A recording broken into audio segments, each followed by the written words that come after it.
Hi everyone, welcome back to Bernard T. Gabaon YouTube channel, Current Events Comparative Point of View. Kumusta na po kayong lahat mga kabayan? Saan ka man panig ng mundo? Ikaw ba'y nasa Amerika? Ikaw ba'y nasa Australia? O ikaw ay nasa Europa at Africa? O maging buong Asia at sa Pilipinas?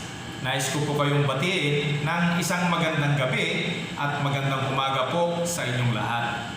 Sa gabing ito ay gusto ko pong mag-share ng isang term na laging pinag-uusapan. Kahit saan ka magpunta, basta mayroong nagnenegosyo, basta mayroong barter, ay makikita mo ang salitang ito or maririnig mo ang salitang ito. Ito ay ang tinatawag nilang investment. Maraming nakakarinig sa salitang investment. Pero ano nga ba talaga ang ibig sabihin ng investment? Ano ba ang investment? Ang investment, in short, ay pamumuhunan. So, pag mayroong pamumuhunan, mayroong nababanggit na negosyo. Yan ang investment. Or in other words, sa English, nagbigay din po sila ng definition. Investment is a laying of money in the enterprise with the expectation of benefits or profits. Yan ang definition ng investment. So, para ma-picture po natin yung investment, ano ba ang pinaka-simpleng ibibigay natin na example or illustration?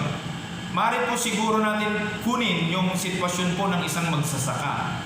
Ang isang magsasaka ay kailangan niyang mag-invest magmula sa punla ng palay hanggang sa pagbunot ng palay at hanggang sa pag-transfer ng palay at hanggang sa pag-abono, paglinis, sa pagpapalaki at hanggang sa mag-ani siya.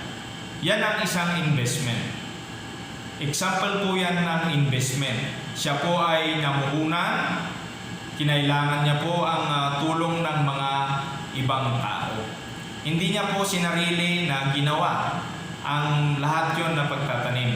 Nag-hire din po siya ng mga tao na gumawa ng gawain yon upang magkaroon siya ng ani. Isa pong example yan ng investment. At ano pa ba ang isang example ng investment? Kung pamumuhunan ay pera lang ba ang binabanggit? Siguro, pwede rin siguro ng investment ay hindi lang pera. Tulad halimbawa, yung mga apprentice. Kung nung ikaw ay fourth year college, may mga nag-apprentice po sa mga bangko, kung sila ay nasa accountant, banking and finance, management, lahat po sila, ang mga yan ay nag-apprentice.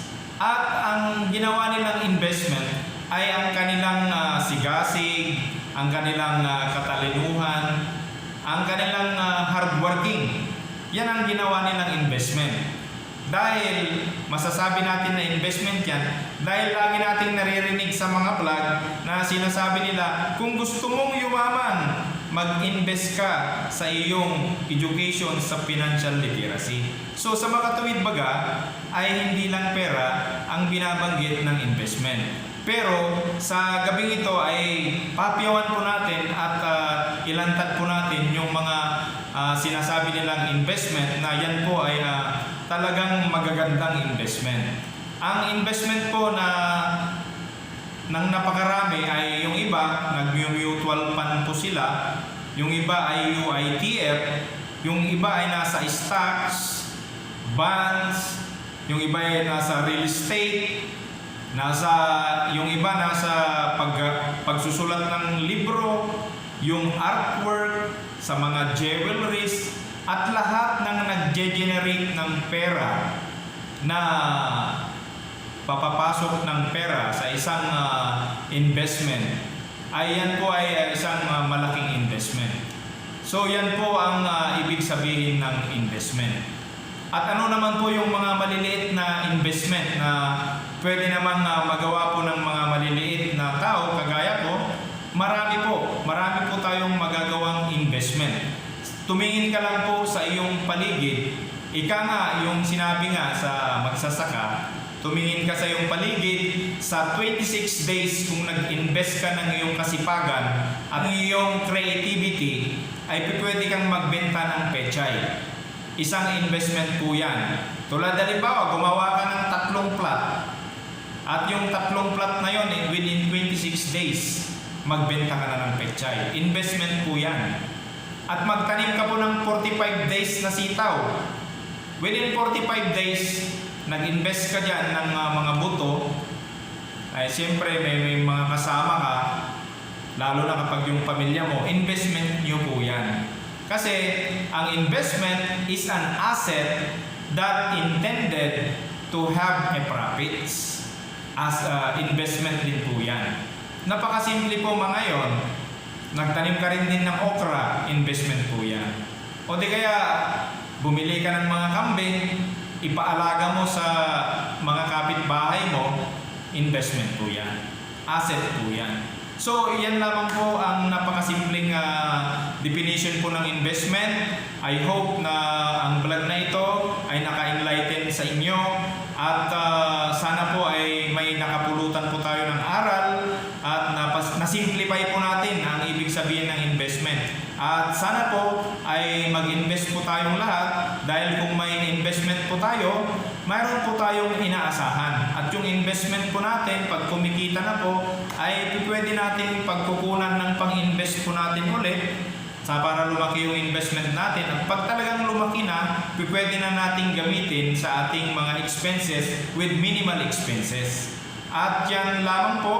At maraming salamat sa lahat ng mga subscribers ko at sa mga magsusubscribe pa lang at sa lahat ng mga nag-view na hindi nag-subscribe, maraming salamat. Sana wag po kayong magsawa na mag-views at mag-subscribe. At sa lahat po ng mga vlogger, maraming salamat. At sa lahat po ng mga naniniwala po sa akin, ay maraming salamat. Sana suportahan niyo po ako lagi. Yan lamang po ang gusto kong i-share sa gabing ito. Magandang gabi po and God bless to all. At kung hindi ka pa nagla-likes, i-likes mo na yan, i-share mo na yan, at i-subscribe mo na rin, kabayan. Yan lamang po, Bernard T. Gabaon po ng Candon City.